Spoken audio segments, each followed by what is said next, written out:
I had to move the 6-foot tall cat tree. Now, I am deathly allergic to cats. Now I'm covered in cat hair. And of course, I'm literally breaking out in hives.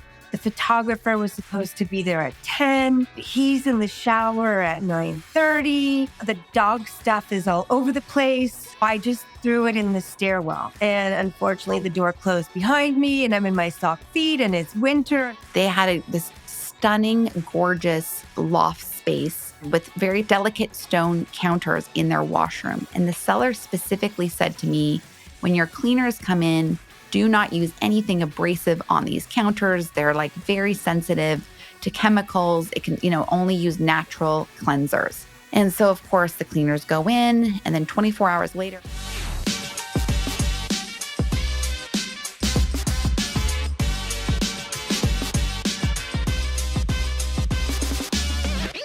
Hi, everybody, and welcome to the Toronto Real Estate Podcast, the essential guide for homeowners looking to navigate the 2024 real estate market.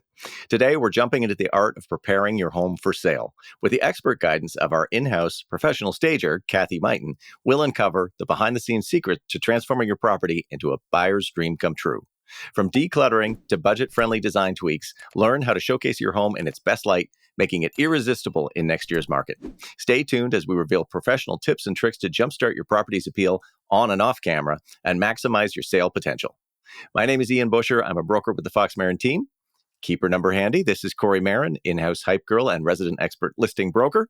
And of course, a good man to know, Mr. Ralph Fox, our analytical, investor-driven macro picture watcher. And of course, let's welcome our in-house stager extraordinaire, Kathy Mighton. Thanks for joining us, Kathy. Kathy, we're so happy to have you here. Welcome, welcome. It's good to be here. Oh my God, it took us like 30 episodes to finally get you on the show, but you're so busy all over the city. Sometimes it's hard to track you down, but we're so happy to have you here. This has been a long requested topic from many of our fans out there on YouTube and Instagram wanting to know all about the secret sauce behind our staging and meet the person who makes us look so good. So Kathy, once again, we're so happy to have you here. Let's talk a little bit about our background, which is long and sordid and beautiful, all in a twisted, sinewy spine that runs through a long time in history without giving our respective ages up. But you and I go back from a time where we had a bunch of retail stores with your, I think, boyfriend at the time, now husband, as partners. And you were doing virtual merchandising and obviously crushing it. And when it came time for us to find a stager, it just seemed like you would just be the natural fit. And I think that was going back to something like 2017. So can you tell us a little bit about your background and how you came to Fox Marin in and outside of our relationship? Design has always been a part of my life. I'm actually a farm girl. I grew up in a working cattle farm. Woohoo! I moved to Toronto and studied art history, philosophy, and then went into interior design, which I loved. And then instead of taking or bidding on a contract, I decided to buy a motorcycle and travel around the world for a year and came back and got into retail and did a lot of sort of the management organization. Also did a lot of the visuals, which is where you and I met, Ralph. I was running like a chicken with my head cut off from Montreal to Windsor, merchandising stores and coming up with plans. And then I took a break from all of that, did my own thing. I did wedding invitations, graphic design, web design, branding. I had my own shoe store. Most importantly, I had a baby who is no longer a baby. I was in a car with Ralph and we were looking at a property.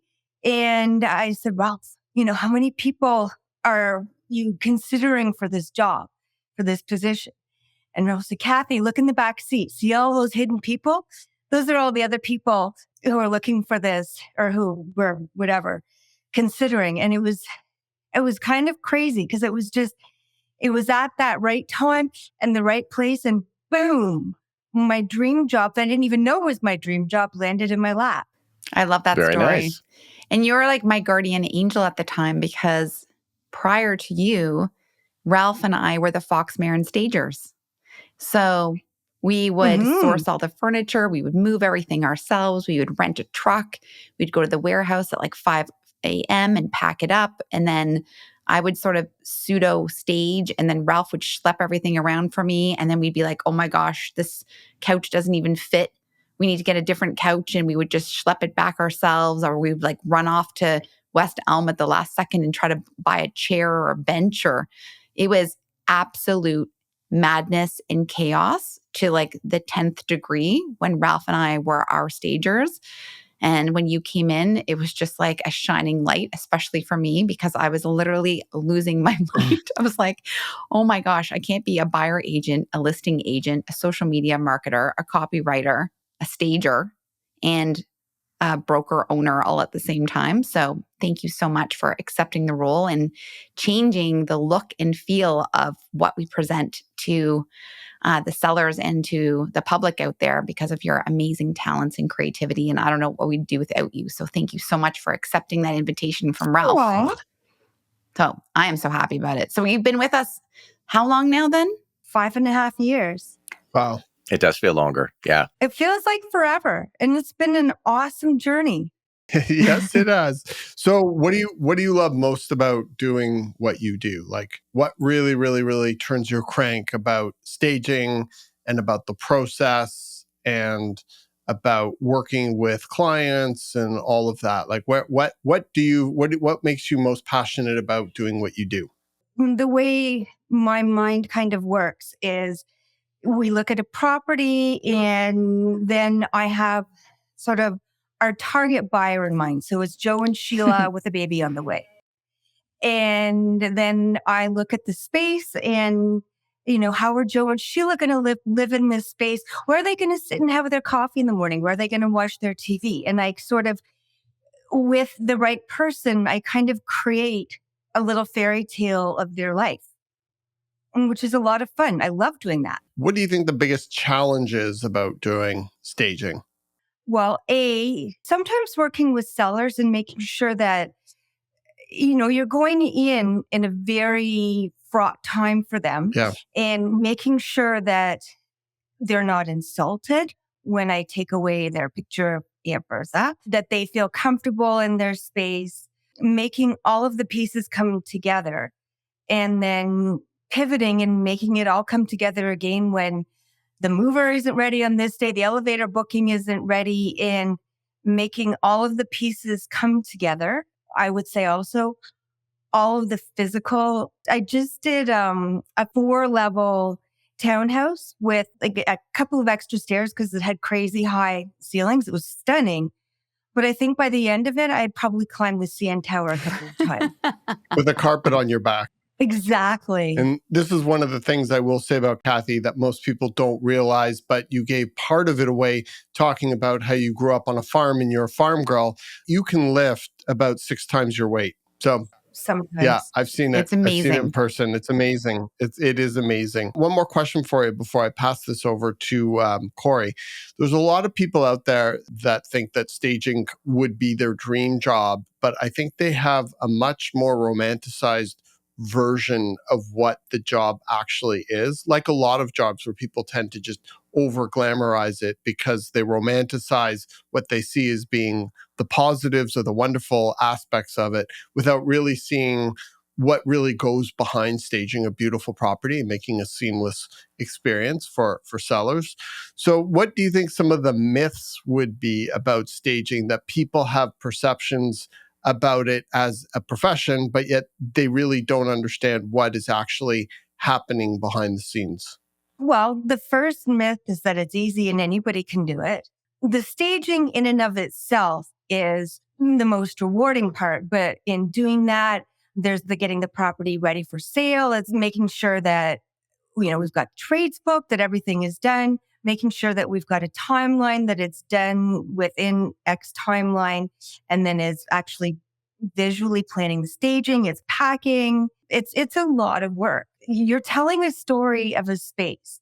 And so you have to sort of take yourself out of it and put Joe and Sheila in it or whoever your target demographic is. You're creating clients, but it's difficult and taking the personal out of it, but just all of the schlepping, organizing, pivoting, things that go wrong. And really, if it can go wrong, it probably will. I think that when staging or interior styling is presented on social media or HGTV or $1 Million Listing, you'll often see a vacant property ready to go that's already painted white.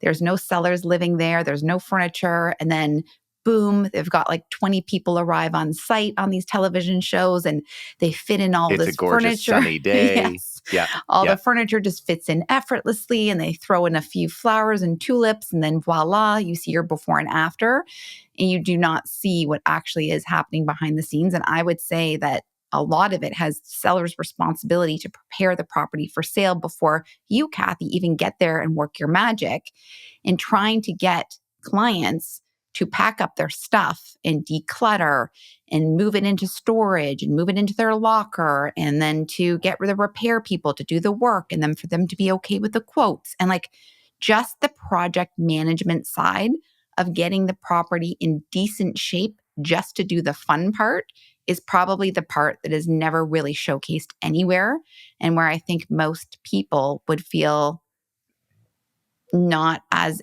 enticed or romanticized about the actual work that goes in just to get to the fun part, which is that before and after piece. Would you agree? Yeah. And the before and after is great, but yeah, there's a lot. And it's even just when you have multiple stagings and you've got everything sort of mapped from A to B in your head, and then B doesn't get destaged, and all of a sudden you're missing the sofa that you planned on having, or, and at a certain point, the movers forget to bring the dining room table. And you can't exactly put a Post-it on the floor and say, "Imagine table here." Well, I love hearing this background information. And what I really want from this podcast today for our viewership is to really give sellers some ideas about what they can do to prepare their home over the next few months as we head towards spring 2024, and what things they can really start considering now to prepare them to list their property in the new year. And so I want to break down some of the tips and tricks that we've all learned together over the years, you obviously being the expert, and really capitalize on your insights and all your design methodologies so that we can give people some real tangible value and some takeaways that they can start working on today. Because we all know that sellers do not get this work completed in a week. And it takes sometimes a couple weeks, a couple months, and for some of you sellers out there, a year to look after all of these tasks. So I want to break it down to some really helpful tips. So the first one I definitely want to talk to, because it's something sellers can tackle over the winter, is tell us about different colors and how that can influence the buyer's emotions and perceptions. So for instance, can you explore why we use neutral tones to make the space feel bigger and more inviting and clean? While some bolder colors, like the reds and purples of the world, might look great in person, but they don't always photograph well. We have had a few instances in the past where we've kind of said, "Okay, let's try this chair, I remember the bright that. red chair." And I remember that too. Anything primary looks awful in photographs. And not only that, people are seeing, when you look at the photograph, people see the chair. And what we want people to see is the space, and we want the space to flow. So we will use accent walls, but we won't use a bright red accent wall, because a lot of times it's also very subjective.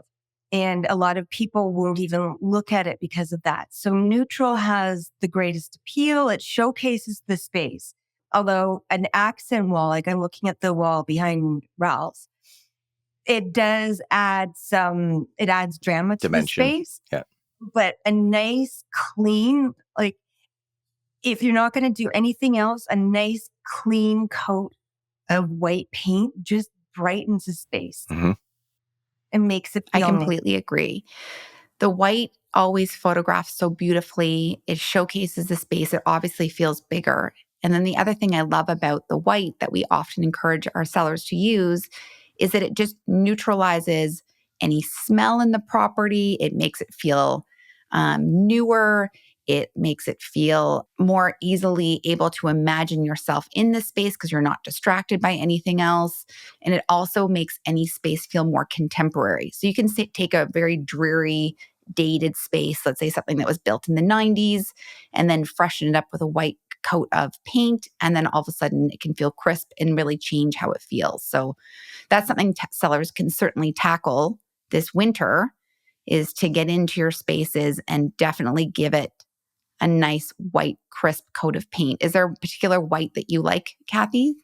OC65 Benjamin Moore Chantilly lace. That's our white. It photographs beautifully. And I would also say, don't go completely flat because that shows every single finger mark. So just a matte, but don't go with any kind of gloss because that It's like an eggshell? An eggshell or a matte. And then in terms of furniture, so when you walk through a space, you're trying to arrange the furniture for a sense of flow and easy movement through the rooms. And then you're also considering photography as well and video. So when you walk through a space for the first times, the seller lives there. It's all of their stuff. You're looking at their furniture. Are you generally thinking that you have to eliminate things? Are you generally thinking you have to add things?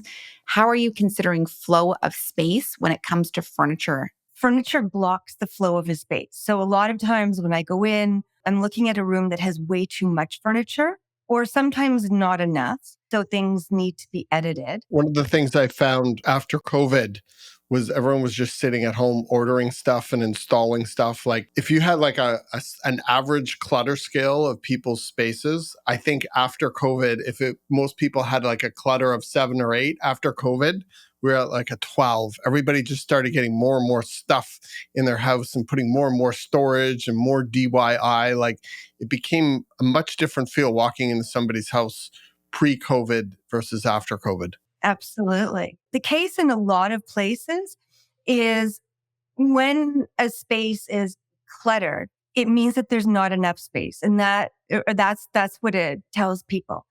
It's a matter of not even furniture, but decluttering a closet because an overflowing closet says not enough space. You want to edit space so that there is enough, an appropriate room for living that's size-wise, but definitely, as people get more and more stuff, it blocks the flow. This is something that I have always learned in design, whether it's merchandising. People don't know what's wrong. They don't go into a space and say, oh, this sofa shouldn't be here.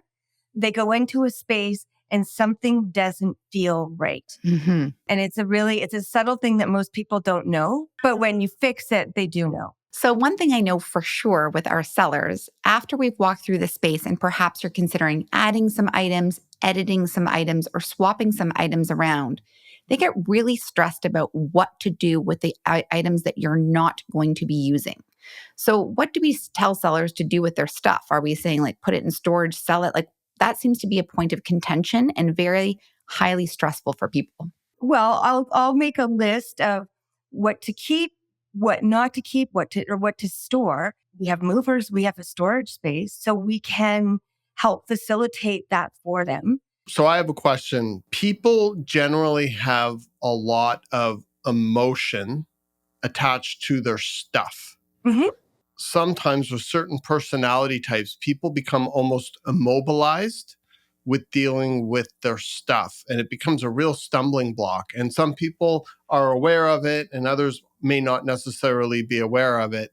But can you talk a little bit about how you have to manage people and how people try and get through this process? Because it is very emotional and it's not necessarily a rational thing, but some sellers really struggle with their belongings in their home and having to remove it or even having to think about dealing with it oftentimes. The first thing is that everybody's home is their home.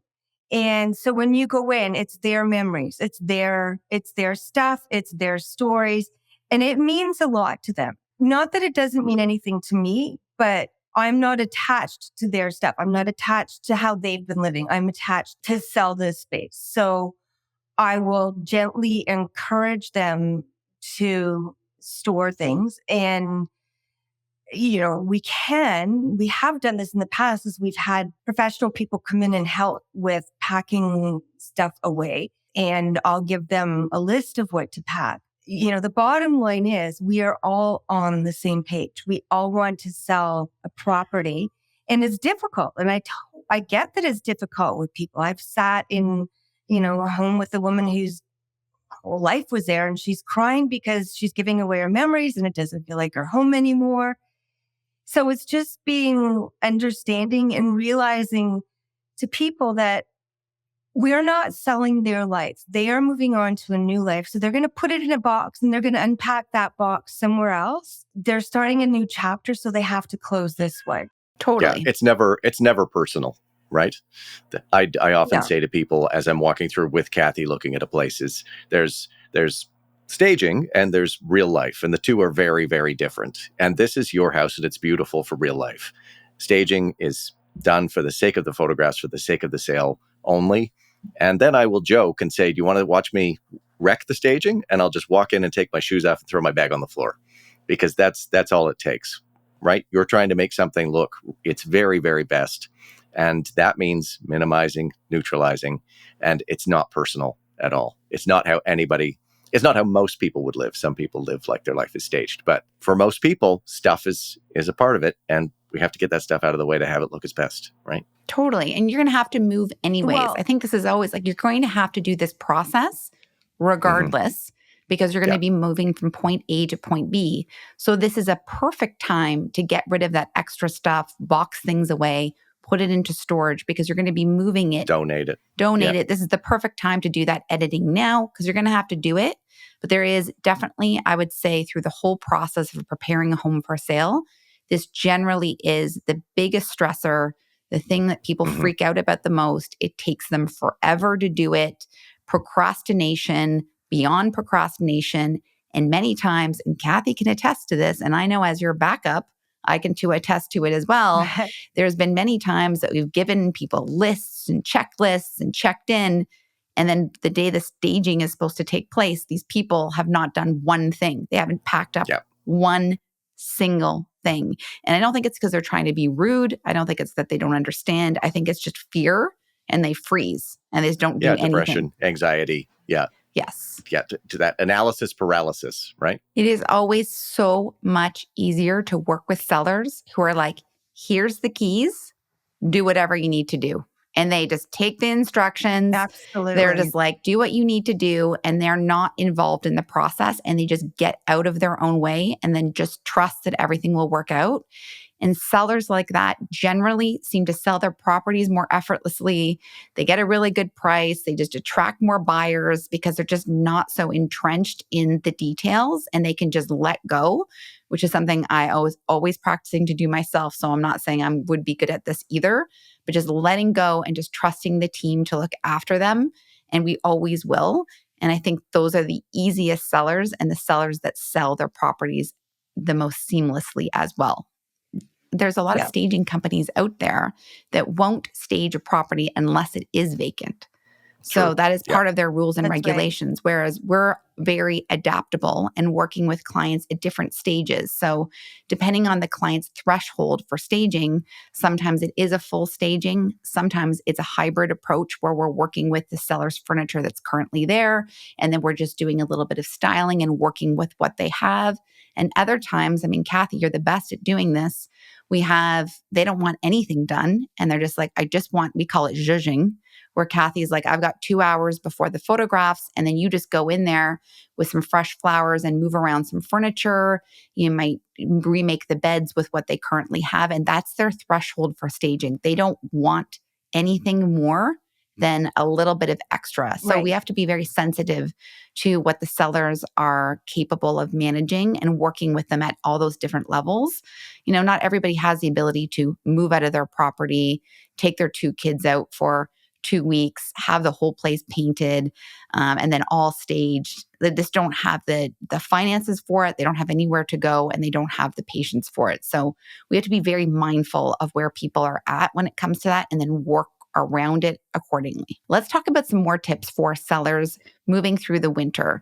So the exterior of the property is obviously really important as well when we're talking about the low-rise homes. Obviously, there's nothing we can do with a condo. So this is about landscaping, door colors, the mailbox style, even the house numbers, I think can make a big difference. So what can sellers do over the winter when it comes to the exterior of their home, or should they really be waiting for the spring? How are you dealing with that? Well, in the winter, obviously, a lot of times in the winter, you have bikes, you have stuff on the front porch. You want to clear the front porch off. We want to keep it clean. Sometimes we can paint the front door. It depends on the weather, but you always want a nice, clean front door. We can swap out numbers. We can swap out a mailbox. You can sometimes pick up a couple of nice tall cedars or something just to bring it in. I think the most important thing is just to keep it looking clean. Like, obviously, it's so much easier to do in the summer, but there's a front porch, we can bring in a runner or a rug and a little bistro table and a little plant or something to put on it. But it's important that the front of the house is clean. At this point, if you know you're going to paint, you're going to do it, you're going to sell your house, probably still make sure the paint's not flaking. But most importantly, keep it clean. Yeah. Like, there's not a lot we can do in the midst of a snowstorm. So in that case, less is much more.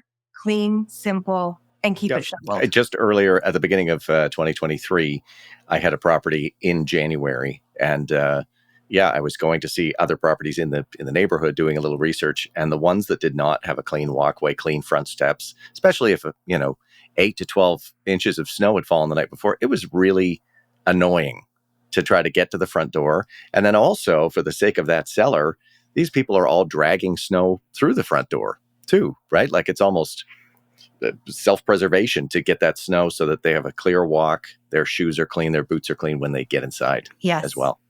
Yeah. I remember showing up one time to host an open house in the Canary District, and I'll never forget it. And I walked in 15, 20 minutes before 2:00 when they generally start. I walked in, and some a-hole of an agent, happened to be a male, and I can tell by the size of the shoe and the tread, and his client walked through this dark hardwood flooring condo with their snow boots on and left salt and muck. It's almost like they did it on purpose. Every single inch of that property was covered in salt and snow from their boots because they didn't take their shoes off when they came in. And I was like, oh my God. My open house it starts in 10 minutes. And I always bring like Windex and a roll of paper towels with me so I can just wipe everything down.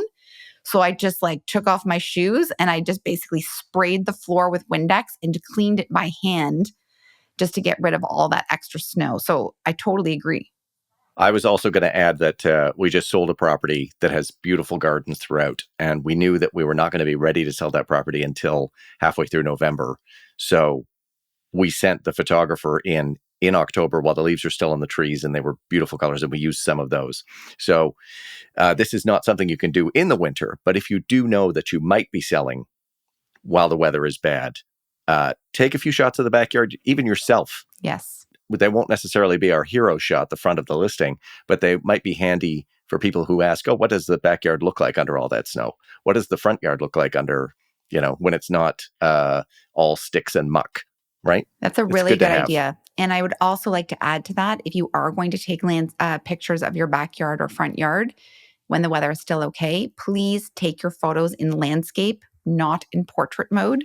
So oftentimes people send me their photos and they're all in portrait mode. So that means long and skinny, and we need the wide shots for them to work in this way. The highest resolution you can. Also, if you have a balcony, same thing, like not just with houses, like any outdoor space that you have. And it's not a bad thing to bring in a professional photographer twice to shoot your property just to get those exterior shots because so much is hidden, especially if you have great features. In the winter. So if that's something you can get ahead of, 100%. That's a great point. Terraces, pools, hot tubs. We did a house on the lake shore, I think. I specifically had nobody walk on the snow because I wanted it to be pristine in the photos. And of course, just before the photographer showed up, the letter carrier came through the snow, which was really annoying. But Ian, you and I did that at a property too. They had something and they had a little wishing well. We were very careful not to have footprints all over the snow because if you're going to have snow on the ground, it's nice to have it as nice, crisp, white snow rather 100%. than a huge mound of snow that you've shoveled in from the sidewalk and you're going to look out the window at all winter. You can zhuzh snow. Here's a pro tip for you. I was the one to walk through the garden, break the frozen, what was it? It was a wishing well sculpture and take it into the backyard where it couldn't be seen. But then I went back with a broom because the snow was dry and actually swept my footprints away. So it went back to being a blanket. So you can zhuzh snow. You can also Photoshop snow for the True. But you can't Photoshop snow for an actual property visit. I'm saying for the photos, you could always Photoshop it. And then the other thing I want to just add about outdoor photography and setup, and this actually is all year round. If you do have a private driveway or a shared driveway, and if you can, please move your car out of the driveway for the photos. It just is so distracting and not attractive. So, and if you can save those couple spots out in front of your home as well and make them carless, it just allows for the photographer to take more beautiful photos and not to be distracted by certain vehicles out in front. So that's another insider tip. And if you're a realtor watching this, there is no need to rent a Ferrari for the day and park it outside the house. It does not help. I think it actually hurts. Oh my gosh. All right. Well, I'd love to talk about, and we've talked about this on former podcasts, but I'd love to hear Kathy's point of view on this. And we're talking about economical changes homeowners can make to their property. They can start working on this over the winter if they're planning to sell in the spring. And these things include like updating cabinet hardware, or switching out light fixtures, or swapping out window treatments. Kathy, what would you say are like your top 5 budget-friendly things that sellers can work on over the winter to prepare their property for sale without breaking the bank? Well, number 1 we talked about is painting. You can easily swap out your hardware in your kitchen. Changing up a backsplash sometimes makes a big difference. Really, a super easy thing is just making sure all the light bulbs in your house are the same temperature. Huge. That's so easy and such a subtle difference. Sometimes a floor is really worn, and so replacing a floor. But I would say for any of those things, if you know you're going to sell it, it really makes sense to have somebody come in and give you their expert opinion, because it's really unfortunate if you take it upon yourself, for instance, to lay a floor. And then we come in a week later and say, oh, yikes, okay, you need to redo that floor. So a lot of times talk to your agent, talk to your stager first and get their advice. But really, like, the easiest things are even changing a kitchen faucet. A kitchen faucet and hardware is perfect. And can sellers source these ideas at like places like Home Depot and Canadian Tire? Or are you recommending they go to higher end places to source hardware and faucets and things like that? No, I would always go to Amazon, Home Depot. Like, we are not interior designers, we are stagers, and we want to maximize the return on investment for every single dollar spent. So we will look for the nicest and cheapest option. And boys, are there anything else that you'd like to add in terms of quick economical changes sellers can make over the winter? I was going to say that sometimes you don't realize this until you stop and really look at it, but all of those plastic covers around your light switches yellow over time. They're just white plastic, and they're like 79 cents, if that, each for a single one. So it's 2 slot screws. Don't take them off, but add up what you need. Go spend $20. If you're looking at them and you're like, yeah, fingerprints, maybe a bit of paint dabbed on it last time you painted that room, just go replace all those, and all your light switches and outlets will look nicer and cleaner too.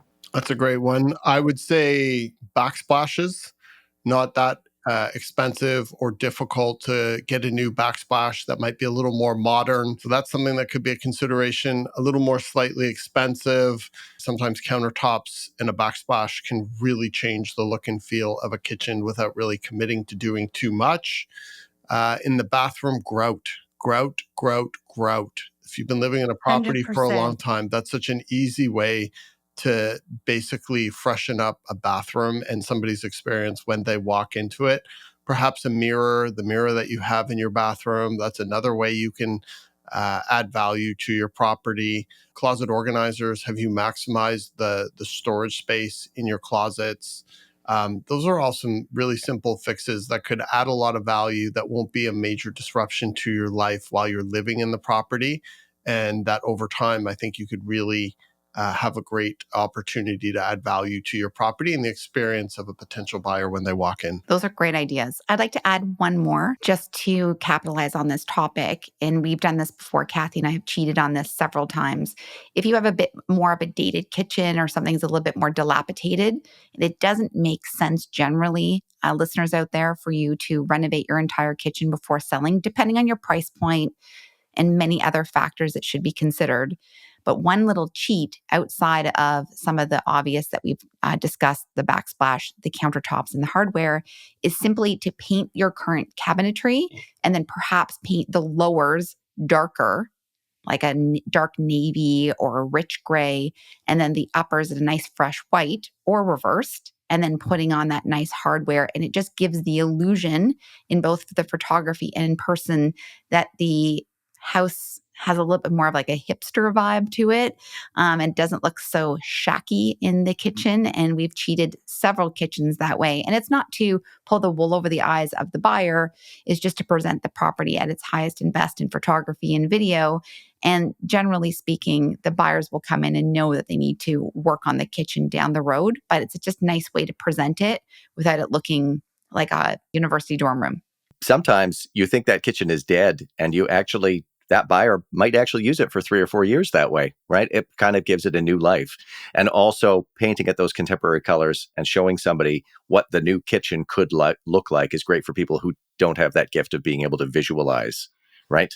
When they just see brown oak, they're like, this is awful. It's like, well, picture white and blue, and they can't.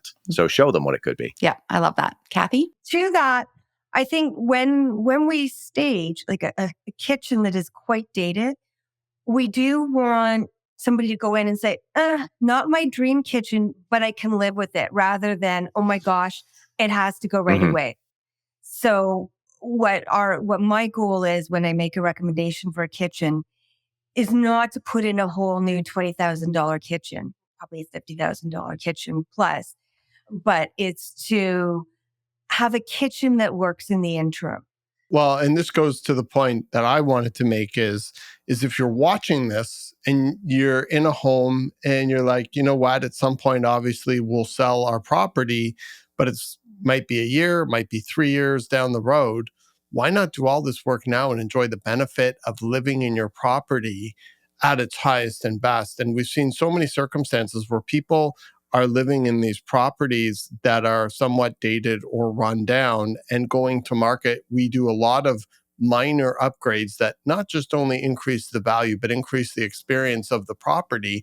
And oftentimes they're like, oh my gosh, this property looks so great. I don't even want to sell it. I'm so happy here. So why wouldn't you, if you had the financial means, and most of these changes are minute in terms of costs, why wouldn't you do those now when you can? And so if you're watching this and you have a home and you might sell it in 3 to 5 years, why not make some of those changes and enjoy the benefit of living in your upgraded home before you sell it, as opposed to doing it right before you sell it and giving somebody else that opportunity without having had the benefit of experiencing. It's happened so many times. The seller was like, I had no idea my place could look so beautiful. I'm like, you could have done this 5 years ago and enjoyed it the whole time. So I completely agree with that. I want to circle back, Kathy, to something that you said, because this comes up quite often and I'm interested in all of your opinions on it. What is the exact difference for the sellers out there between staging for selling and interior design? And I think a lot of times sellers think that you are coming in to be the interior designer for their property. And this is where it can somewhat create a little bit of friction between the seller and the stager, or the seller and the listing agents, because they all of a sudden are like, well, this, isn't a custom size rug for this room. And I wouldn't opt for this chair here. And I don't like this piece of artwork. And like, why didn't you do this? Why didn't you do that? Can you just explain to our audience the difference between the two and why there is such a huge difference between staging and interior design, which is custom? Well, staging is sort of a marketing tool for a property. Staging is not personal. Interior design is personal. So an interior designer comes in and works with you to create a space for you. A stager comes in and works with your property to create a space somewhat for everyone. Staging should never be so specific. It should be not generic. It should be on trend, but it should appeal to as many different people as possible. And also, a lot of times with staging, when we're recommending work, we are always, always mindful of budget. So for staging, we'll recommend that you get your kitchen hardware from Amazon. If we were interior design, we would be looking for a unique piece and spending a lot more money. That's so true. So it's not about an individual person. It is about as many people as possible. And we're working within the confines of our staging inventory as well. So we have, for those of you who don't know, we have our own warehouse. We have over $500,000 worth of staging inventory, and that includes everything from sofas to artwork to area rugs to decor pieces and vases and lamps and light fixtures. And we're working in the confines of being able to move that furniture from one place to another and doing this in a rapid speed. So there isn't really a seller that's like planning very often, like 1 year ahead. Generally, it's like, I need to get my place on the market within the next 3 weeks. And we're like, okay, we can schedule in on these days. And we have this amount of inventory available at our warehouse to be able to remain on site with you while we are selling your property. And we're working within the limitations of the time, the inventory available, what works in the space size-wise, what's going to photograph well, what may or may not work with the seller's current furniture if they're not doing a complete vacant staging. And so it isn't customized to the seller's specific taste. And Kathy, as you referenced, we're trying to tell a story to a huge collective of people who are going to be looking at the photographs online, attending an open house or private showings. And we want to speak to the broadest, biggest audience as possible. So I completely agree with that. If you're designing for a particular person, then you may bring in a statement sofa, a wow sofa that stops people in their tracks. If you're staging a home, you don't want people focusing on the sofa. You want them, the sofa works. The sofa is beautiful in the space, but it's more about the whole feel of the space. And it's not, obviously it's about things, but it's not about things in the same way as it is in an individual's home. That actually ties quite nicely into my next question, which is about sensory appeal. Talk about the importance of appealing to all the senses. So this include scent of the home, and I would love to hear your stories about that. Ambient sound or music, being able to hear the neighbors through the wall. There's not much we can do about that, or the addition of certain textures. Are you considering that when you're making your staging plans? And I know we've talked a lot about smells, so we should talk about some of our history with smells and properties, because there's been quite a few interesting ones through the years. Are you considering all of that, or is that something you notice afterwards while you're in the space, Kathy? It's probably something more so that I notice when I'm in the space. Mm-hmm. And, a lot of times when we're doing a walkthrough, there's a lot of stuff going on. And when I'm actually in a space and I'm spending time there, that's when I notice, oh my gosh, you can hear the neighbors through the wall. You can hear this, you can hear that. That sometimes I've jammed things in holes in the wall to make things sound a little bit not as loud. But smell is a huge thing. And smell is not a good thing, because I think smell is probably the most evocative of sense, in a good way and a bad way. And definitely like food sense.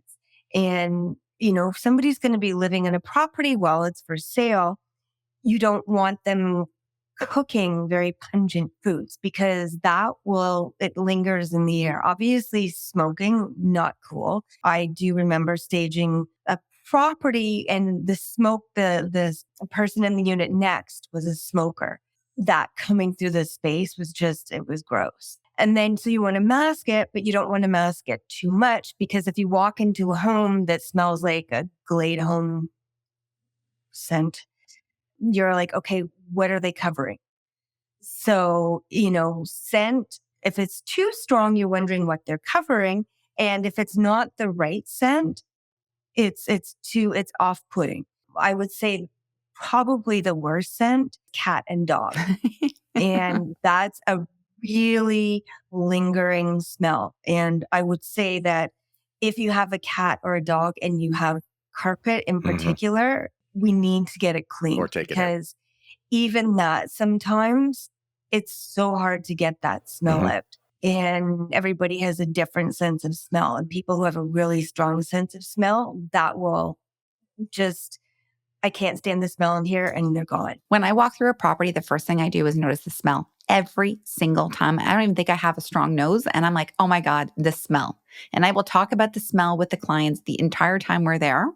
And it is so huge in terms of the experience of the environment that the place does not smell disgusting on all levels of disgusting, from like diaper bins to cat litters to cigarette smoke to the food that you cook. And you have to be very smart about the smell that's there, just like you said, Kath. And like, I like things like eucalyptus or really nice bath bombs in rooms or something like that, fresh linen scents, things that smell natural. Definitely agree that the Glade scent things that you plug in are disgusting beyond measure. It might even be worse than cats or smoke, right? Like when they've got 22 of them plugged in. Oh my God. With 60 humidifiers going in the basement all at the same time. Yeah. I would say scent makes such a huge difference to the experience for the buyer, 1,000,000%. And I love that you just put that eucalyptus in our current listing when you walk in, because everyone at the open house is like, oh, it smells so good in here, and has a little bit of that Christmas seasonal vibe, which was lovely. And I also always make sure that when we do open houses, I always have a little bit of background music playing, a little jazz music, a little Saturday morning coffee mix. And it just makes the space feel welcoming. And it also doesn't make it feel so sterile. Like it's not awkward for people to be walking around. I can't necessarily hear everything they're saying. And then they just feel a little bit more at home. And to reference what you said earlier, Kathy, they might not know why it feels more comfortable. They're not like, oh, she put music on, now I feel comfortable. They're just like, it feels better. It smells nice in here. I want to touch things. I want to touch this beautiful couch, and I want to like look and smell these flowers on the kitchen island or whatever it is. And all of those little sensory touches do pay off. So I love that. Anything else we want to add to the sensory appeal of a property? The one thing, I was staging a unit and I found that the air vents really loud. I went in and I don't think it was a tenanted unit, and I don't think the air filters had ever been changed. So that's something too, is just change your air filters. It makes noise, but it also cleans the space. It's a really good tip. I also think things like textures, pillows or blankets, like layering, like things you want to touch so that it doesn't come across as being flat, that equates a feeling of luxury or sophistication to a property. I think those are really huge added pluses that really delineates the difference between good staging and bad staging. A lot of times I like to kind of create that, okay, this is my Saturday morning nook. Like this is where I sit, and here's my book and my cup and the blanket and the pillows, and it's just tactile, and it creates a sense of I can be here, like I see myself in here. Because if it's too sterile, then it's not inviting. Yeah. So I want to touch on what Ralph just said. What is the difference? And there definitely is a difference between good staging and bad staging. How do we know that it's bad staging? And there's a lot of that out there, and there's a ton of staging companies in Toronto, and a lot of people are doing it themselves. What are some telltale signs that it's bad staging? How do you know what that looks like? Most obviously, bad staging just looks awful. Good staging is effortless. Well, it feels effortless. Good staging, you can see yourself at home in that space. It speaks to everything without being in your face. Bad staging is art too high, too low, furniture that blocks the flow, that doesn't tell you how you're going to use the space, that leaves you wondering where does the TV go? Bad staging, you have to use your imagination to see yourself in that space. Good staging, you see yourself in that space. It speaks to all of your needs, more or less. This is where I'm going to sit and have my coffee. This is where I'm going to eat my dinner. This is where I'm going to do this. And you don't have to use your imagination. Not in your imagination. You're imagining your beautiful life in there, but you don't have to use your imagination to fix it. I would almost also add that with good staging, you and your clients walking in, you almost want to buy the furniture that's there with the house and the art and the, anything that's going to be packed up and moved out before the sale. People like, it's not just the property. Like I want this stuff. It's all in the right place. And the bad staging is just half-assed and lazy. And it would almost be better if it wasn't there at all. Oh, 100%. It's just too distracting. It's just awful. Yeah. Like the dead giveaways for me are chrome feet on coffee tables, chrome legs on dining room tables, lots of glass, mirrored side tables, mirrored coffee tables, fake fruit should just be banned. Canvas art from HomeSense needs to be banned. Like if you are a viewer listening to this, please ask your agent to show examples of what their before and after staging looks like. 100%. Like you really, not all staging is equal. And there is some really bad shit out there. Yes, Ian? And if you are a stager or an agent, you need to update your inventory. Yes. You can't buy staging in 2013 and expect to still be using the same staging in 2023. You've got to keep up with the times. So sure, you have a dining table, you've got dining chairs. Sell that on Kijiji and buy what's current. Yes. Right? Please. I find the biggest challenge for buying staging inventory is buying something that can be used in several stagings without somebody saying, oh, I remember that from this property and this property and this property. Yeah, definitely. So, and artwork is very challenging as well for that reason, because the statement pieces that are so beautiful just become associated with that listing instead of it becoming its own piece for the space. So I completely get that. And then also the other thing is that inventory is moved from one place to another on a truck, in an elevator. It's moved back to the warehouse. It gets like moved all over the place. So to buy things that are super delicate or fragile, it has to be durable, and it has to look as good as possible without it being all dinged and ruined from moving it from one place to another over and over again. So I know inventory is always a challenge, and especially living here in Canada where we just don't have easy access to furniture all the time. Like you might be, oh, this piece is beautiful from CB2, 14-week delivery. This piece is beautiful from West Elm. We'd love to have it for our staging. Oh, we're not getting that in until summer 2024. It's really hard for us to stay on top of trends, have access to inventory, and then not be paying exorbitant costs for furniture that we are generally recycling every year per se. So yeah, huge. So Cass, let's dive into some of the tools and tricks you use in your Magic Save the Day toolkit. Like, what are some things in your toolkit that you're like, I could not live without these 5 things? And I'm thinking of like Velcro strips or a measuring tape. Like, what are your must-haves? And if you forgot one of these items at one of your stagings, you'd have to go to Home Depot and replace it. What would those be? well, an air pump. And what's Why? that for? Yeah. For those who don't understand. Yeah. Our beds are primarily inflatable. An extension cord, a TMI toilet paper. You'd be surprised. I have a spray bottle full of water, and I use that to smooth out all wrinkles and everything. I used to have a magic eraser that I would use to get scuffs off of walls. I am now using something called the universal stone, which removes scuffs, but it doesn't have the chemicals in it, so it doesn't leave the film on the wall, because I find that magic eraser leaves sort of the film behind. And then clearly my go-to is my level, my hammer, my drill, my nails, my screws, and multiple pencils because I will probably lose a couple in a statement. And, you talk about my magic save the day bag. My purse now, because I have the magnetic charger in the back of my phone, there is always nails stuck to it because my phone is full of nails. And I usually have either 5 measuring tapes or none. But like the biggest would be my spray bottle, the inflator, and the nails drill level. I'm pretty sure I was the one who taught you this spray bottle technique. Did I not? Absolutely. I love your spray It's bottle the best. technique. So for anyone who's listening, when we're smoothing out the bed sheets despite all the smoothing you can do by hand, there's still just a couple of them that you just cannot make it perfect. So you just spray it down with a nice dusting of water and then smooth it over with your hands.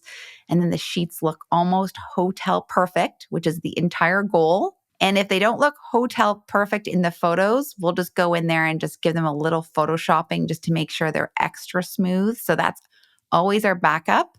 Kathy is always very precise, but sometimes, shadows pick up things. And so we can correct that with a little Photoshop action behind the scenes. So I think your toolkit's awesome. And I think it's kind of cool that you walk around with a drill, and you are good with a drill. I've seen you work it. I like my drill. And then I also have furniture touch-up pens and a black pen. I do not use command strips anymore. I do not like the Velcro. I find that if I put it on, let's say I'm putting 5 pieces of art up and I've got 2 strips on each, so 10 strips, 9 of them will come down perfectly.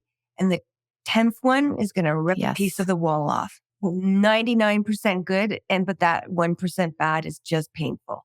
So I'd love to hear from all of you because I know we all have one. Kathy's going to start.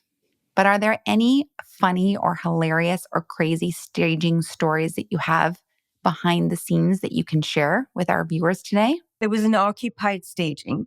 They didn't do a lot of stuff that they said they were going to do. I think it was on the 30th floor of a building. So the photographer was supposed to be there at 10 and he's in the shower at 9:30. The dog stuff is all over the place. And I'm like, oh my gosh, what am I going to do? So I just threw it in the stairwell. And unfortunately, the door closed behind me and I'm in my sock feet and it's winter and I have to go down and I have to walk through the side door and do the walk of shame through the lobby in my socks in the snow. And he's in the shower. I don't even think he knew that this happened. And I had moved his clothes for some reason and he was freaking out. Where are my clothes? Where are my clothes? And it was that was a very stressful day. It's always stressful having sellers in the property, but it's particularly stressful when you're in a time crunch for the photographer to show up. Oh, yeah. And they're in the shower. Yes. We actually had a gentleman once take a shower during his own open house. So the open house was there, the seller was around, and he took a shower during the public open house. I'm a 2-hour shower. Not sure what was going on. Actually, Ralph, I think you were there texting me that this was happening. Yeah, it was a 2-hour shower. He just locked himself in the bathroom. It was very bizarre. So we have shower stories as well, Kath. That's awesome. Ralph, do you have a behind the scenes staging story that you can think of? Oh, for sure I do. Talking about stress about a photographer arriving, I will mention his first name, my client and a longtime friend from university, Ari. We were selling his property in Leslieville, and he had this massive treadmill, which we asked him to move before the photographer came in his basement so we could shoot an unobstructed basement and this massive cat tree. It was literally 6 feet tall. So of course, Kori gets there before the photographer, and Ari has not moved his treadmill. So Kori tries to fold up and move the treadmill on her own, and in the process throws her back out and is lying flat on her back, and calls me and says that the photographer is going to be there in about 40 minutes. What do we do? Because there was a tight deadline that we had to get to market for a whole bunch of reasons. So I drove all the way over there. I helped her. I found Kori on the ground. I picked her up. Yeah. And then I moved the treadmill successfully, but then I had to move the 6-foot tall cat tree. Now, I am deathly allergic to cats. And so I had to sort of give this massive cat tree like a bear hug and literally like carry it out the door outside and hide it between the two houses next door. Now I'm covered in cat hair. And of course, I'm literally breaking out in hives like by the second. My whole body is like got these like spots appearing just like everywhere, and I can't breathe. And there's cat hair just everywhere on me. And Kori can barely walk. And the photographer, like literally right at this moment, walks in the front door and he's like, "Hey guys, how's it going?" And I'm like sweating. Kori's like crying. It was a very interesting It was very experience. interesting. So Ari, if you're listening, you owe me, Yes. brother. You owe And that me. property ended up getting featured on Property Brothers as well, and a whole bunch of places like Yeah. Toronto Life and all of this Yeah, stuff. it was like, that one really blew up. Yeah, no one knows what happens behind the scenes, but I remember that day very clearly. Ian, talk to me. Tell me a behind the scenes staging story. These clients I worked with more than once were notorious. They are the type that we talked about already, where you say, "Can you please do this and do this and do this? And here's your deadline and here's your schedule." Do a half-assed job or they don't do it at all. The photographer was coming at, let's call it noon. The evening before, we were packing up and leaving, and the homeowner said, "Don't worry, I'm going to clean that bathroom really thoroughly tonight, and it'll be good to go for you." I was going back at 8 a.m. the next day. I got there at 8 a.m. the next day. The bathroom had not been cleaned, and the client was in bed still Love in the that. primary bedroom. One of my favorites. Yeah. So cleaned the bathroom because I had to, because it was crunch time and the cleaner had already been there for some reason in this particular property. Went through zhuzhing, getting ready, but the client at noon is still in bed when the No. photographer shows up. Yeah. Like there was just zero consideration of like, when I ask you for something, I'm not just doing it because I think it's fun and cruel, right? Like I'm trying to help you. Yeah. So yeah, kind of like the 2-hour shower, the person who Yes. decided to not do anything they said they were going to do and then stay in bed up until the second the photographer got Oh my there. gosh. So we couldn't stage that room either Oh my gosh. until we just made the bed. That was all we could do. I know Kathy and I have experienced a lot of nappers while we've been staging. Like just people in their home while Kathy's working around them, taking a nap on the couch, nap in their room. It's just the most awkward, uncomfortable, sleeping when we arrive. Like, what time do people get up? It's so weird to me. We're like up at like 5 a.m. and people are still in bed at 9 on the day we're supposed to stage. Bizarre. Well, I'll add one. I have so many of these and I know we could write a book on it. I think I'm going to think of the one that I was most mortified by, but there's many of those. But we were staging this beautiful, beautiful property in High Park. The sellers were lovely. Kathy, I think this was before your time with us at Fox Marin. They had this stunning, gorgeous loft space with very delicate stone counters in their washroom. And the seller specifically said to me, when your cleaners come in, do not use anything abrasive on these counters. They're like very sensitive to chemicals. It can, only use natural cleansers. Please, please, please.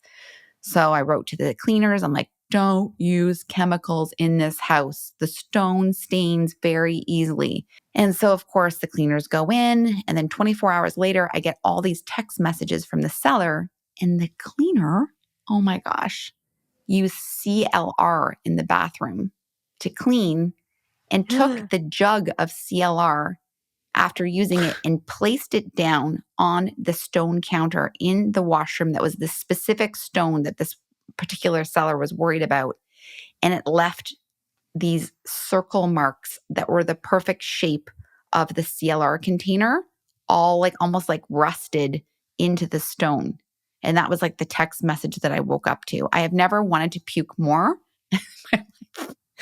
I was like, oh my gosh, we've ruined this person's bathroom. We got specific instructions. I had relayed the information and still this happened. And so, of course, we brought in everyone and their brother to try to buff out these stains and fix it and repair it. And I believe we just ended up replacing it, Ralph. If I'm recollecting the story properly, I think we just replaced it because we couldn't even buff it out. And obviously that was a cost to us, which we were happy to pay to make the problem go away. But That was just one of those instances that you just couldn't control despite all your efforts to protect the seller. And that was certainly mortifying. And I would never like to repeat that one again. Yeah, that one reminds me of the stove that we pulled out. Oh, gosh, I know. We lifted it up. We put it down. We were very cognizant of the floors. And then the guy who came to service the stove grabbed it and wriggled it and basically ground up the floor in the kitchen, which was pristine and was like 15 years old and didn't have a scratch on it. Yes, I know exactly where. Yeah. I felt like we were children being scolded. Yes. Yeah.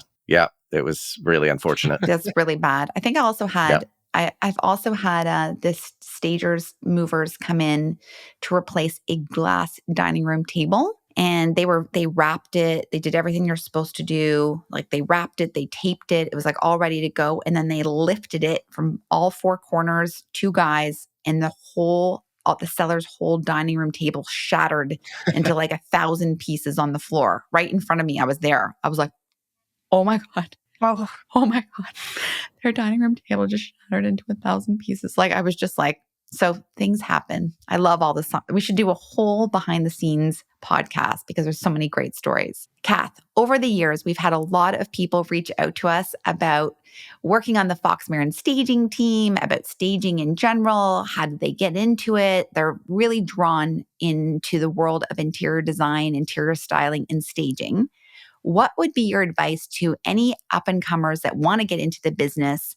And then how would you tell them to experiment with that and start their way into the business? You have to be organized. The whole amalgamation of different things. There's creativity. There's ability to visualize a space to make a space work. Then there's also the organization in the management skills.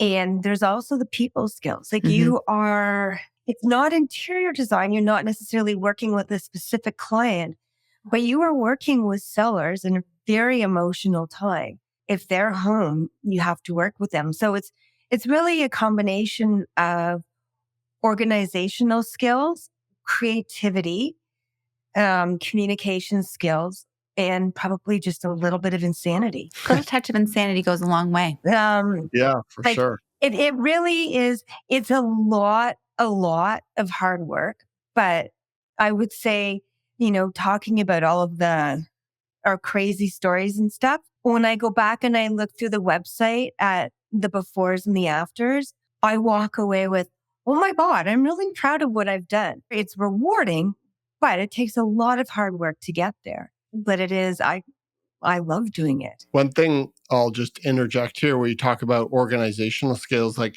it's one thing for somebody to go into a space and be like, oh, the stager did a really good job, or to be a seller and be like, yeah, I sort of like it, but it's not really the way I would do it. But then again, it would cost $100,000 to do it the way I would like to do it. And that would be more geared towards my personal taste. And there are so many ways that people can look at a space in terms of the job that a stager does. But one of the things they don't understand is you could be balancing 6 other listings that are on the market with inventory and what is fitting into where and how to fit certain pieces in, and sometimes pulling one piece from one listing and moving it to another and then putting something back. Like there's this whole juggling game that goes on.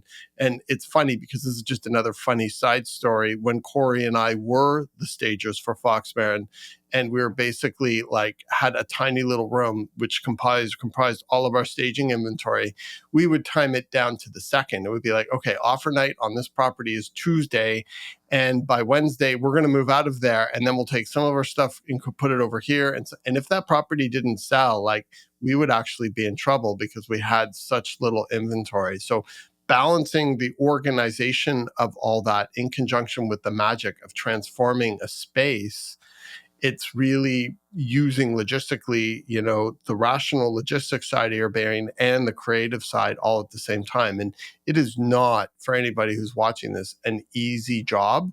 It can be, as you said, Kathy, very, very rewarding, having been a stager in a past life. But at the same time, there's a lot more involved and there's a lot more logistics involved than anybody would ever think about from the outside looking at it as a career path. Yeah. And I would also say flexibility. I realize that I tend to panic for about 5 minutes and then I calm myself down. but you are going to have the sofa from X property going into this property, and then you're not going to get the elevator for this property. So you're not going to get that sofa, and everything changes. Or it isn't being destaged when you think it is. So it's the ability to say, okay, well, this isn't working and we can't do the elevator this time.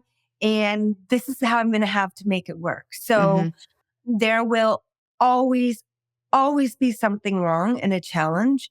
And you have to be able to pivot and come up with a solution because it's just the nature of the game. I'd also like to add that it's exceptionally physical. And I know you referenced it at the beginning of the podcast, Kathy, when you were saying you just staged a townhouse that's 4 stories and all the stairs, but it's exceptionally physical.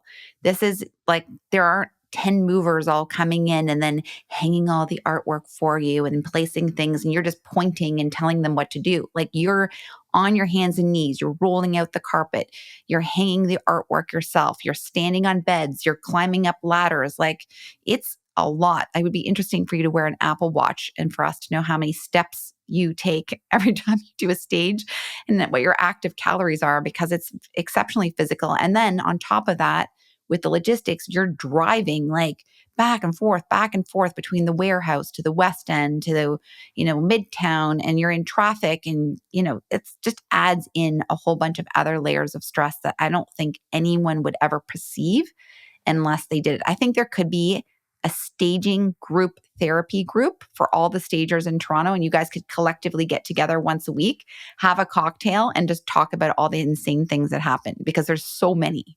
So we really do respect what you do, and you're amazing at it. And I think there's very few people that have your ability to have a creative eye and then that work ethic that layers on top of it, and the people skills as well. So listeners, if you're interested in learning more about staging, like I know Kathy would always be happy to have a conversation with you, but just know it's not as glamorous as it looks on Instagram. That is for sure. Is there anything else any of you want to add about this conversation, or sellers prepping their homes for sale for next year? Anything else that we need to tie off here? For wannabe stagers, my suggestion would be, because I was like, how do you get exposed to it? I was going to say, go to open houses. Go to as many open houses if you think you'd like to be a stager, and see what works and doesn't work. That's really good advice. Right?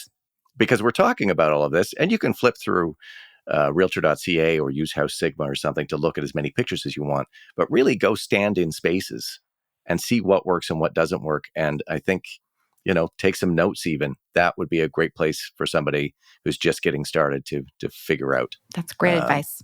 How they want to work. Also, look at who's doing the best staging. Look at what agents consecutively and consistently are always putting out great properties and always hold a very high level of standard, and follow those agents. And maybe even those are the ones that you really want to track down for their open houses, because then you can actually see in person the experience that you're seeing online, which is often very, very different. I would agree with you, Al, but I would also say go to some open houses with some really bad staging. And I don't know how you track that down, but I think it's really easy to go into a property with bad staging and go, right, this is what they've done wrong. Completely.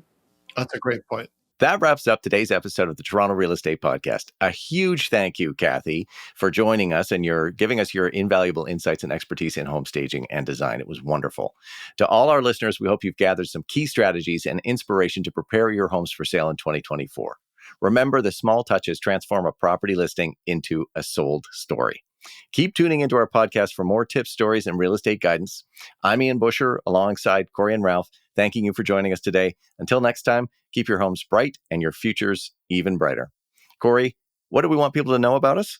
Well, I wanted to say, Kathy, thank you so much for being here. It was awesome to have you. And I want everyone to know that they can contact us anytime, because we are super nice and we're amazing stagers. I'd like to reiterate, it was just absolutely lovely and somewhat cathartic to have you here today. So it was great to share some of those stories with our viewers. And to our viewers who are watching, we just want to say we love you guys. Thank you so much for tuning in yet again. We hope to see you next week. And if you have any comments that are constructive, we'd absolutely love to hear from you in the comments section. And please be sure to hit that subscribe and like button. And we will see you on the flip side next week. Mm-hmm. Thanks, everyone. Thanks, Kath.